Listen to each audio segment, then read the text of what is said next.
Estaba cerca la Pascua de los judíos, y subió Jesús a Jerusalén, y halló en el templo a los que vendían bueyes, ovejas y palomas, y a los cambistas allí sentados.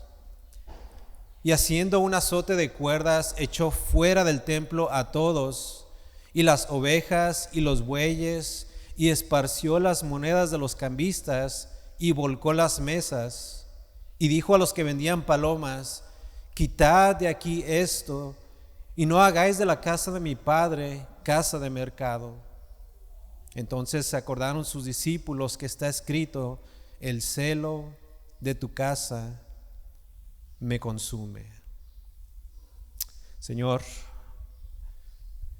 una vez más, Señor, tu iglesia se reúne para adorar tu nombre y para escuchar tu palabra. Ha llegado ese momento, Señor, para escuchar tu voz, y te pedimos, Señor, que nos abra, Señor, nuestro entendimiento, que por tu poder, Señor, puedas abrir nuestros ojos y nuestros oídos espirituales, Señor, para poder ver, escuchar y entender, Señor, lo que tú nos has revelado aquí. Que tu Espíritu, Señor, pueda iluminar, Señor, nuestro entendimiento, y así, Señor, podamos conocerte más, y que como resultado, Señor, podamos adorarte más.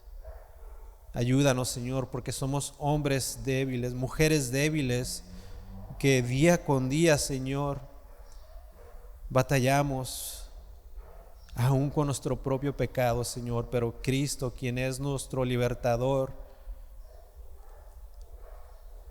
nos ayuda con su palabra. Bendice tu palabra y bendice tu iglesia, Señor, y bendice también con tu palabra a los que no te conocen. Te lo pedimos en su nombre. Amén.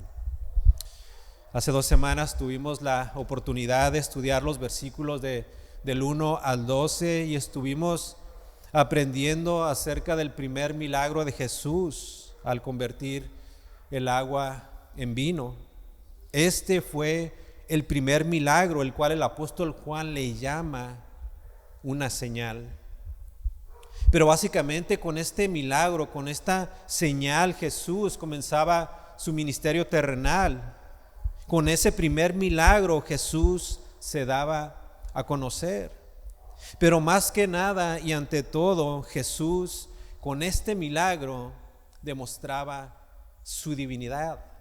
Demostraba que Él era el Dios encarnado. Demostraba que Él venía de parte de Dios, que Dios estaba con Él y que Él era Dios mismo. Dice el versículo 11 que con esa señal, con esa primer señal, Jesús mostraba su gloria, la gloria de Dios. También demostraba su gran poder, y por causa de eso, dice en el versículo 11, por causa de eso sus discípulos creyeron en Él. Jesús les hacía saber que por medio de su deidad y de su poder, no solamente ellos podían conocerle y ser salvados de su pecado, sino también todo aquel que viniera ante Él en fe y en arrepentimiento, también podía encontrar esa salvación, porque Él era y Él es, incluso para nosotros, suficiente. No necesitamos ninguna otra revelación, no necesitamos ninguna otra deidad. Cristo era y es y será siempre, siempre suficiente. Y el versículo 12 dice que después de lo sucedido, que después de lo que ocurrió ahí en Caná de Galilea, Jesús, su madre, sus hermanos y sus discípulos descendieron a Capernaum y se quedaron todos ahí algunos días para básicamente descansar, para relajarse un poco, y especialmente después de un evento tan grande como las bodas celebradas en Caná de Galilea. Y ahí básicamente terminó esa sección, esa parte de nuestro sermón, de nuestro mensaje. la última vez, pero ahora en los versículos 13 en adelante que hoy vamos a estudiar por la gracia de Dios, vemos una situación muy, pero muy peculiar. Vemos a Jesús como en ningún otro pasaje del Nuevo Testamento, y especialmente porque muy comúnmente en el Nuevo Testamento, cuando leemos el Nuevo Testamento y específicamente los evangelios, los 4 evangelios, podemos leer acerca del amor de Jesús por la gente, por los pecadores y por sus discípulos especialmente. Leemos acerca de Jesús dando todo tipo de enseñanza, más que nada una enseñanza centrada en el amor y en el cuidado y la provisión de Dios. Vemos también a Jesús haciendo actos de bondad y de misericordia. Leemos de su grande preocupación por los pobres y por los enfermos, de todos aquellos que se encontraban en necesidad. En alguna ocasión dijo Jesús de sí mismo en el Evangelio de Mateo, en el capítulo 11, en el versículo 29, ser manso y humilde de corazón. Y todo esto es muy, pero muy cierto. Pero en este nuevo pasaje ahora vemos a Jesús con otra actitud completamente diferente. Vemos a Jesús con un celo, con un gran celo por la casa de su Padre. Y por causa de este celo que Jesús tuvo al ver la casa de su Padre, que se usaba básicamente como un negocio, como si fuera un mercado, esto lo llevó a Jesús a cometer un acto que para muchos podría parecer como violento, no causando él violencia en ninguna manera, ni en contra de los animales, ni mucho menos en contra de los hombres, sino de la manera como asimismo lo expresa el versículo que se encuentra en Mateo capítulo 11, versículo 12, donde dice que el reino de los cielos sufre violencia y los violentos lo arrebatan.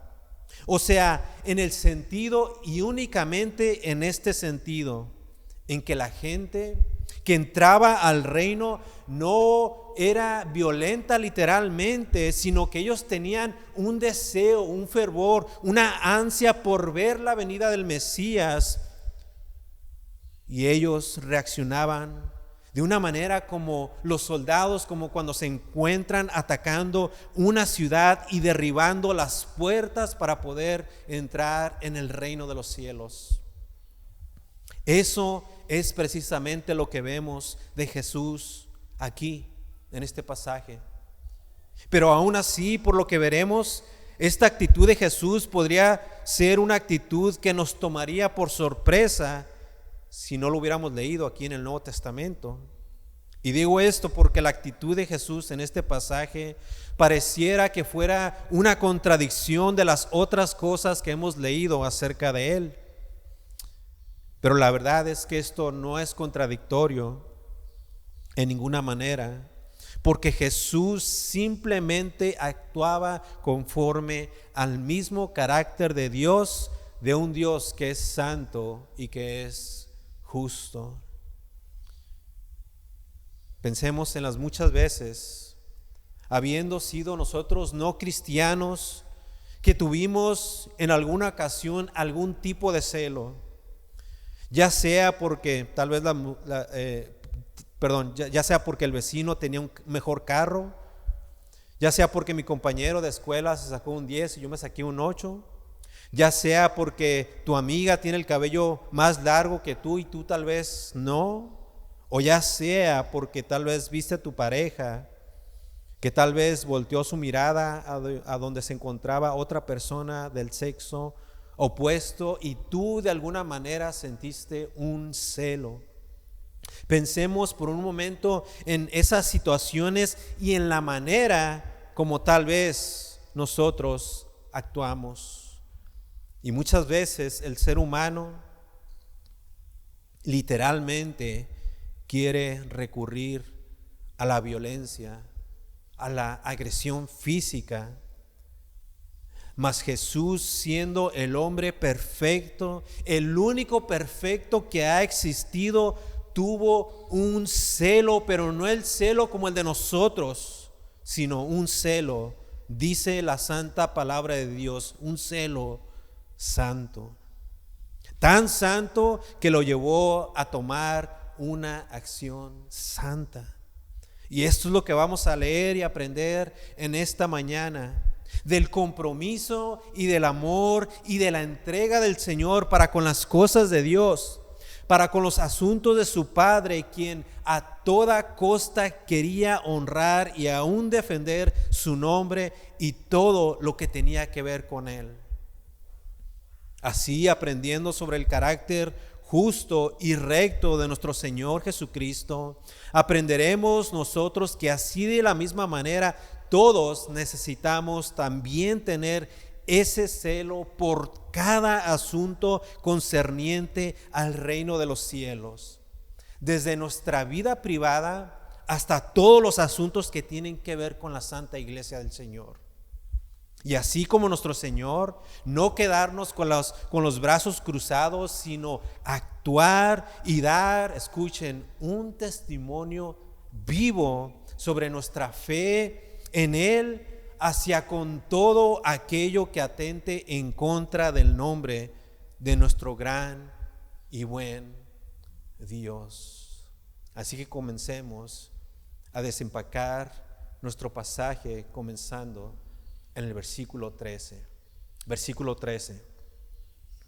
Estaba cerca la Pascua de los judíos y subió Jesús a Jerusalén. Jesús había estado en Caná de Galilea unos días antes, pero después dice que descendió a Capernaum y básicamente todos los que se encuentran en el versículo 12, Jesús, su madre, sus hermanos y sus discípulos se quedaron ahí para descansar un poco, para volver a retomar fuerzas después de haber pasado un tiempo en la celebración de las bodas, y muy posiblemente también para que los discípulos y Jesús se conocieran más. Recién Jesús los había elegido para que ellos le siguieran. Entonces los discípulos en esta ocasión, en el versículo 13, estaban aprovechando la situación, querían conocer más a su maestro. Jesús quería dar más testimonio de él, así que todo era un tiempo de refrigerio. Un tiempo donde descansaban físicamente, pero al mismo tiempo los discípulos recibían bendición espiritual del Señor. Pero ahí estuvieron Jesús y sus discípulos unos días, pero después, dice nuestro texto, dice que subieron a Jerusalén, pues la Pascua, la cual era una fiesta judía, se celebraba cada año, comenzando en el mes de marzo hacia el mes de abril. Y cada hombre, cada varón de cada familia estaba obligado prácticamente a atender esta fiesta. Cada hombre mayor de 12 años tenía que subir y celebrar la fiesta de la Pascua. Esta era una gran celebración, era un día festivo donde todos los judíos celebraban y recordaban cómo Dios los había rescatado de la esclavitud de Egipto, dándoles su completa libertad. Así que cada año todos los judíos tenían que hacer un peregrinaje hacia Jerusalén para celebrar este gran festival. Y si usted está interesado en conocer un poco más acerca de esta fiesta, le recomiendo que lea por favor el libro de Éxodo, donde usted puede encontrar y leer acerca del origen de la Pascua y el porqué de la importancia de dicha celebración. Así que Jesús, siendo judío, él no era cristiano. Nosotros sí somos cristianos y tampoco somos judíos, pero Jesús, siendo judío, dice nuestro texto, subió como todo buen judío a Jerusalén para celebrar la fiesta de la Pascua junto con sus discípulos. Pero al llegar ahí, oh sorpresa con lo que se encontró. Miren con lo que Jesús se encontró, versículo 14. Una vez estando en Jerusalén, miren lo que encontró. Halló en el templo a los que vendían bueyes, ovejas y palomas, y a los cambistas allí sentados. Imaginen ustedes la escena. Jesús había entrado al lugar más sagrado de toda la tierra. Jesús había entrado al templo. Jesús había entrado a la casa de Dios. Y en vez de encontrar ese santo lugar ordenado, en vez de encontrar también a otros judíos tomando todo el respeto que este lugar se merecía por lo que este representaba, Jesús a su vez encontró a hombres impíos, a unos ladrones, a unos oportunistas, a unos blasfemos, a hombres impíos que vendían e intercambiaban dentro de la casa de Dios. Dice nuestro texto en el versículo 14 que vendían bueyes, ovejas y palomas, y aparte estaban los cambistas. Y obviamente Jesús inmediatamente, al presenciar esto con sus propios ojos, se indignó completamente. Estoy seguro que independientemente de lo poco o mucho que usted tenga en su casa, si algún día al regresar de sus labores a su casa y al llegar usted encuentra dentro de su casa a unos tipos enmascarados saqueando su casa, lo más probable es que usted se vaya a indignar.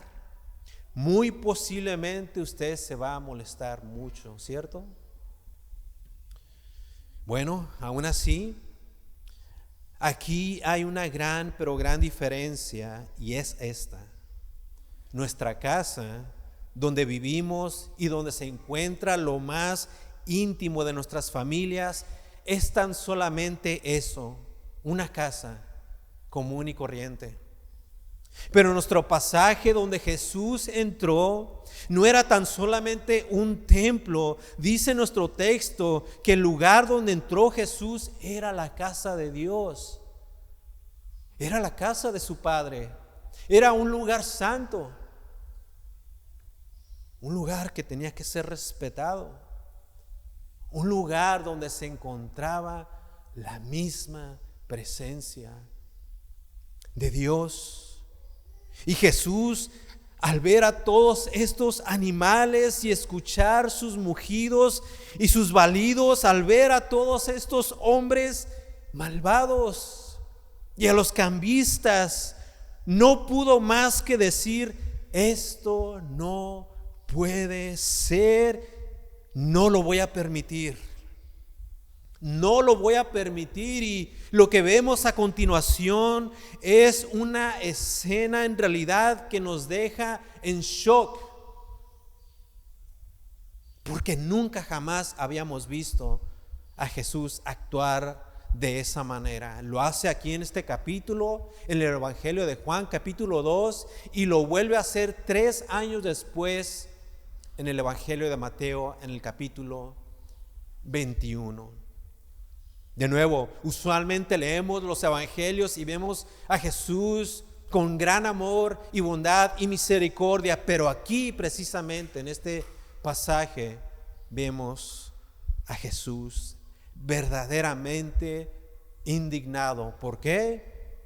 Porque la casa de su Padre estaba siendo usada como un mercado. Pero antes de proseguir, tenemos que saber el porqué de estos hombres y estos animales dentro del templo. ¿Por qué es que se encontraban ahí?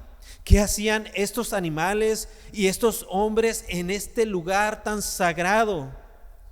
Bueno, ya vimos que estaba cerca la fiesta de la Pascua y la gente tenía que venir a celebrar, y no solamente estos hombres venían de Jerusalén, sino de todas las regiones, y no solo de todas las regiones, sino también de todos los lugares extranjeros, incluso de otros países donde algunos judíos vivían, y así que tenían que salir de su lugar de origen, del lugar de donde ellos residían, y hacer el largo viaje, hacer este gran peregrinaje cada año. Y en esta celebración, en la fiesta de la Pascua, se tenían que hacer sacrificios de animales.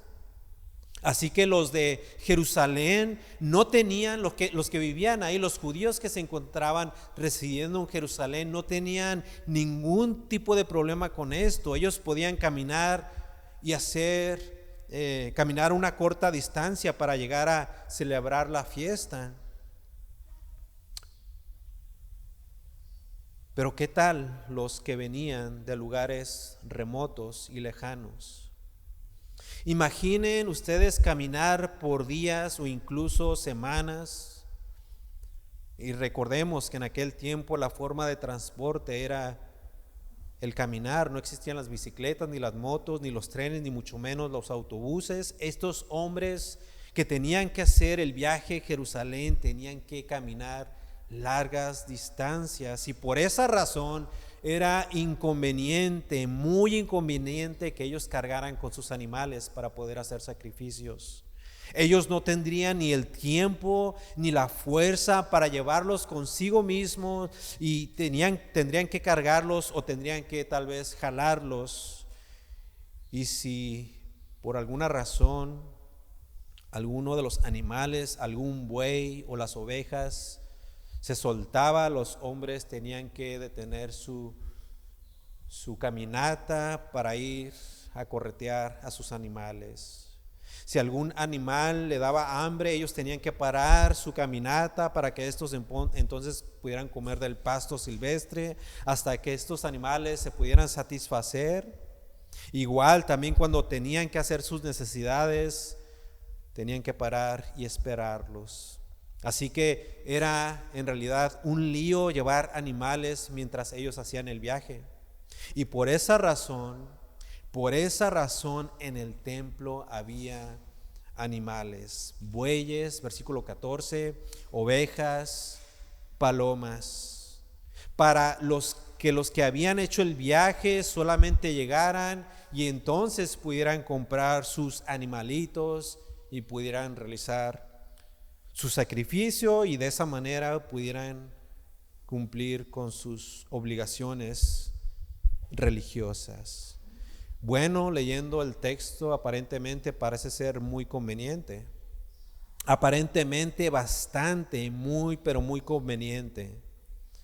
Pero en realidad, la realidad es que existía un gran inconveniente, y este inconveniente era uno de los motivos por los cuales Jesús se iba a indignar.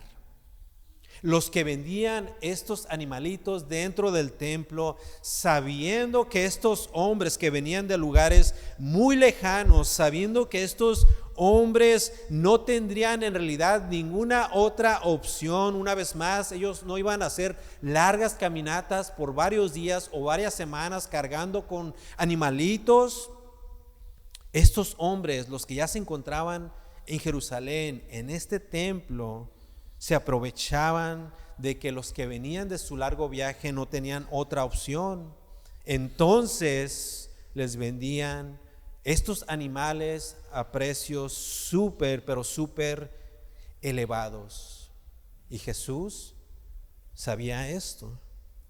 Estos hombres eran hombres ávaros que no les importaba en realidad nada, no les importaba qué tan lejos venían los del viaje, no les importaba que los sacrificios eran sagrados, eran dedicados a Dios. Y lo peor del caso es que no les importaba el hecho de que el templo era la casa de Dios. Eran hombres ávaros y miserables porque no tenían en cuenta a Dios. Solamente querían sacar provecho y beneficiarse a ellos mismos y a sus bolsillos. Ahora, nuestro texto no solamente dice que se encontraban los vendedores de animales, también dice nuestro texto que también en ese lugar estaban los cambistas sentados. Versículo 14, Jesús halló en el templo a los que vendían bueyes, ovejas y palomas, y noten lo que dice al final, y a los cambistas allí sentados. ¿Quiénes eran los cambistas? No sé cuántos de ustedes tienen la oportunidad para cruzar hacia el otro lado de la frontera, pero inmediatamente después de cruzar se encuentra la ciudad de San Isidro. San Isidro es muy reconocida porque se encuentran varias casas de cambio cerca la una de la otra. Estas casas de cambio están ahí porque viene gente de Tijuana, o va gente de Tijuana que cambia su dinero para entonces poder hacer compras en Estados Unidos. De igual manera, los de San Diego, al cruzar la ciudad de Tijuana o Rosarito, también cambian sus dólares por pesos.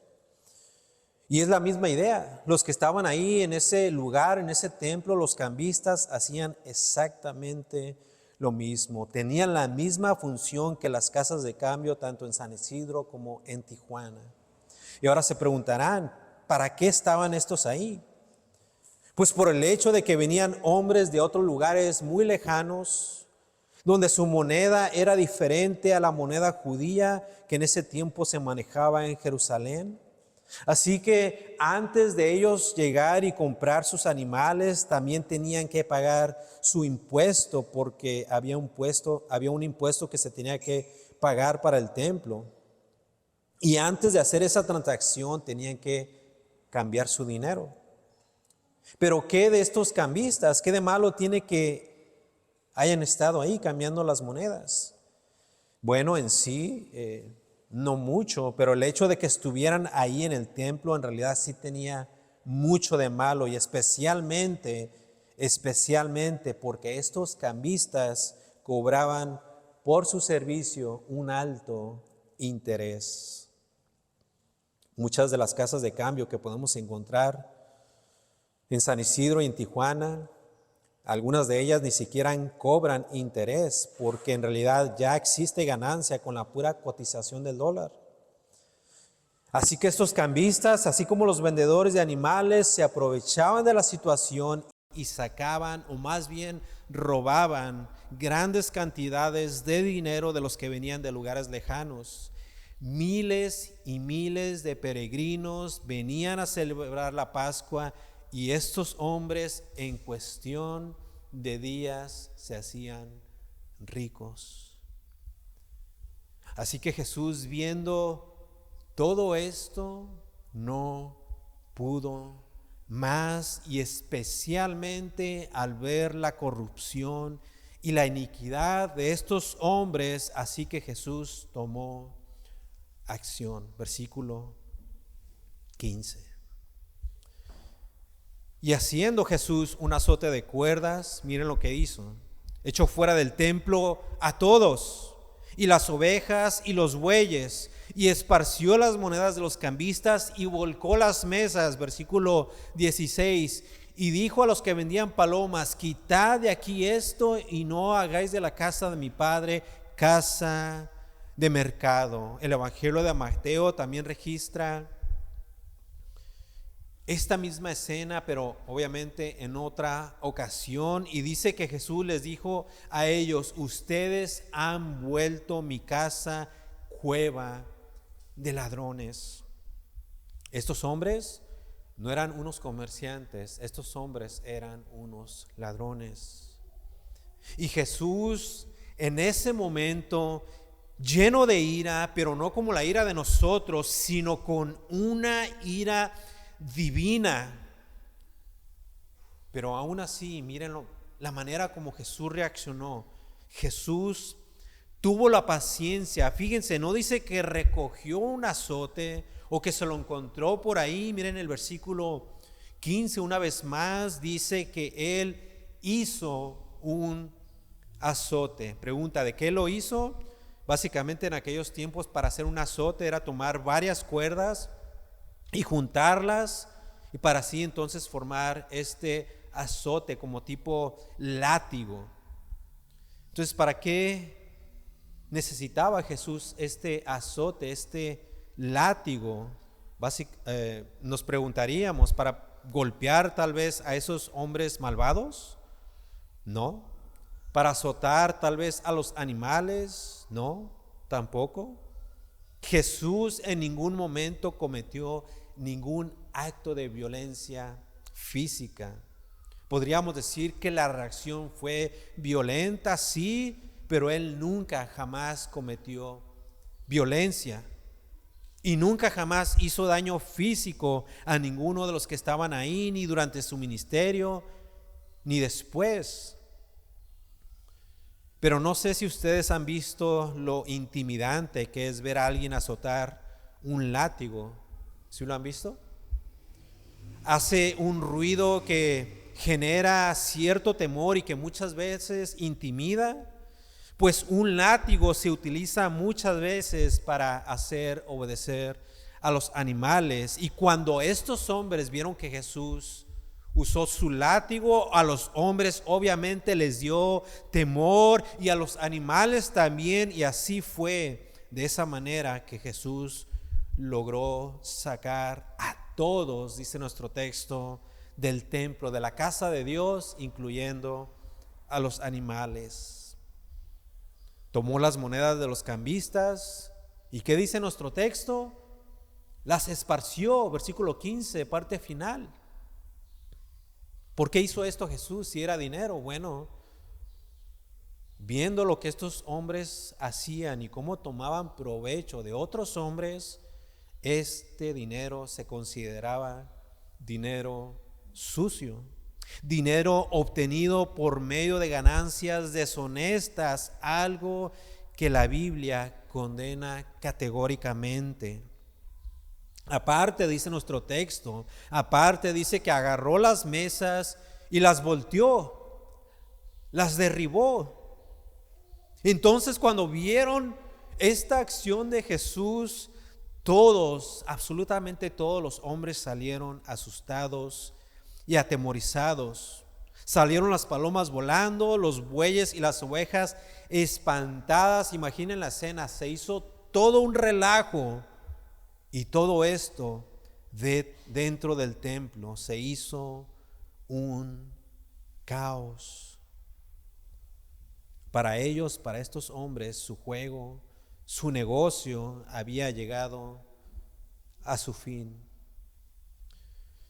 Pero para Jesús no lo era, sino más bien para Jesús el hacer esto era una necesidad, la necesidad de limpiar la casa de Dios. Jesús venía a salvar a su pueblo, pero antes de salvarlo, Él tenía que limpiarlo.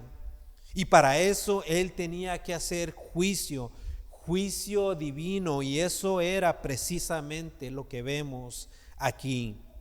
Un juicio divino por parte de Jesús en la casa de su Padre. Eso es lo que el apóstol Pedro más adelante en su primera carta expresó en el capítulo 4, versículo 17. Porque es tiempo de que el juicio comience por la casa de Dios. Si Dios va a hacer algo en nuestras vidas y en nuestras familias, Él primeramente tiene que hacer una limpieza. Y vemos que aquí comenzó por la casa de Dios, por la casa de su Padre. Ahora, esto que estaba pasando decía mucho de los religiosos, de los que estaban acerca de los que estaban a cargo del templo. Porque al permitir que todo esto ocurriera dentro del templo era porque ellos mismos, los líderes religiosos, eran hombres corruptos. Su teología estaba corrompida, su doctrina no servía para nada.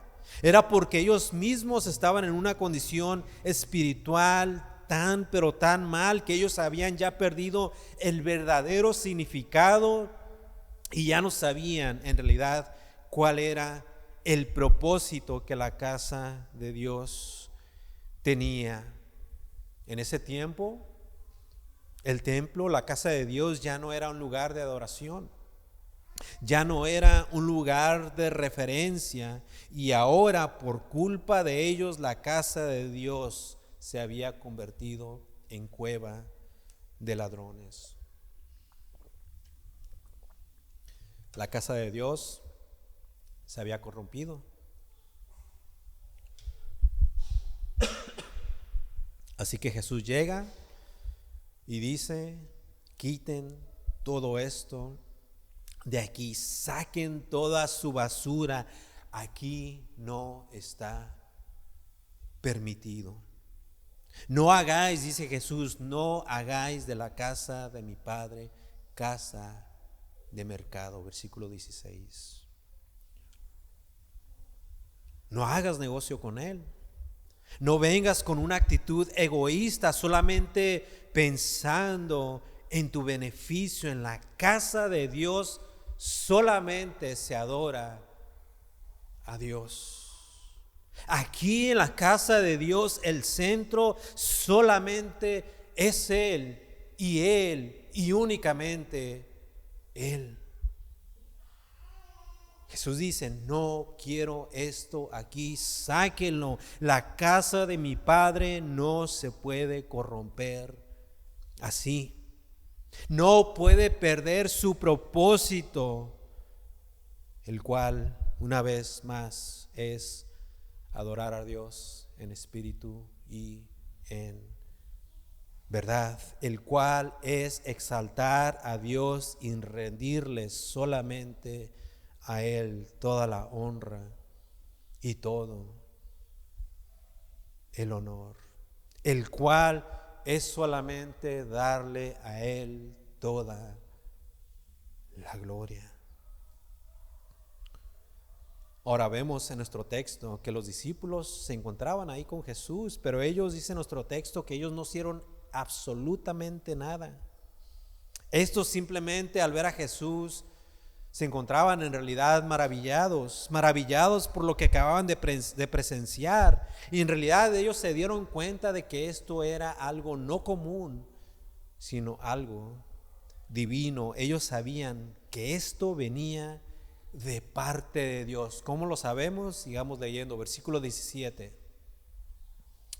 Entonces se acordaron sus discípulos que está escrito: el celo de tu casa me consume.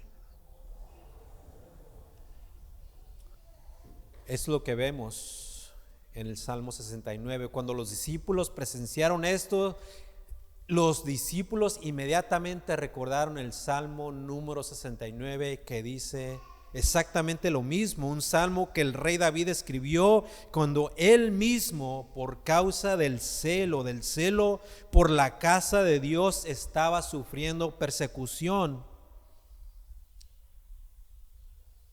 Y aquí, amada iglesia, y aquí, querido invitado, es donde nosotros vamos a permitir que Dios haga una aplicación en nuestras vidas. Aquí es donde todos vamos a reflexionar. Aquí es donde todos nosotros vamos a medir nuestro celo por la casa de Dios, si es que lo hay.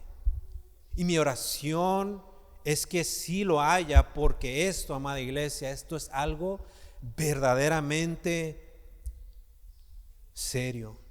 Es algo por lo cual nosotros tenemos que sentarnos y meditarlo, y no quedarnos ahí, sino también actuar de la misma manera como lo hizo Jesús. Y no me estoy refiriendo al templo, o sea, al lugar donde nos reunimos, a la iglesia. No necesariamente, puede haber una aplicación y muchas aplicaciones de hecho, pero en realidad me estoy refiriendo al templo de la casa de Dios. Para ser más específico, me refiero a su cuerpo que dice la Biblia que es la casa de Dios. ¿Cuál es ese templo? Lo que dice el apóstol Pablo, inspirado por el Espíritu Santo, en la primera carta a los Corintios, en el capítulo 3, en el versículo 19, hablándole a los creyentes: ¿no saben que ustedes son el templo de Dios y que el Espíritu de Dios habita en ustedes? Y más adelante en el capítulo 6, versículo 19, dice que vuestro cuerpo es el templo del Espíritu Santo, el cual está en nosotros. Hemos visto en nuestro pasaje que Jesús no se molestó en realidad. Jesús se enfureció. Jesús se indignó por la corrupción y por la falta de reverencia que existía en el templo. Como creyentes necesitamos entender que lo que es de Dios es de Dios, y lo que es de Él solamente le pertenece a Él. Y si le pertenece a Él, escuchen, ninguno de nosotros aquí tiene el derecho de hacer con la propiedad de Dios lo que se nos venga en gana, incluyendo nuestro cuerpo. Amada iglesia, Dios es nuestro dueño. Y si nosotros estamos siendo negligentes con nuestro cuerpo, ¿saben qué? Estamos desobedeciendo a Dios. 2, estamos entristeciendo al Espíritu Santo, quien, como hemos visto, vive y habita dentro de nosotros. Y esta es la exhortación que el apóstol Pablo hace en la carta a los Efesios, en el capítulo 3, en el versículo 30. Les dice a los santos en Éfeso, y por aplicación también a nosotros: y no contristéis al Espíritu Santo de Dios, con el cual fuisteis sellados para el día de la redención. Amada iglesia, no lo contristemos, porque Él habita en nosotros. Y si hay, de alguna manera, hablando espiritualmente, bueyes, ovejas, palomas, cuervos, víboras en nuestro corazón, amada iglesia, tenemos que tomar acción. Tenemos que tomar acción, porque nuestro cuerpo es la morada de Dios. Y en la casa de mi Padre, dice Jesús, no es casa de mercado ni cueva de ladrones, sino casa de oración. Un lugar donde 24 horas al día y 7 días a la semana se adora a Dios con toda nuestra mente y con toda nuestra fuerza y con todo nuestro corazón, al único y vivo y Dios verdadero. Hemos visto el celo de Jesús por la casa de Dios, y la pregunta es: ¿qué tan celosos nosotros somos de la casa de Dios? ¿Qué tan celosos somos de este cuerpo, de esta morada en la cual Él habita? ¿Dejamos corromper este cuerpo, así como estos hombres de nuestro pasaje, deshonestos, infieles a Dios? ¿O lo cuidamos y lo guardamos y se lo dedicamos únicamente y exclusivamente a Él?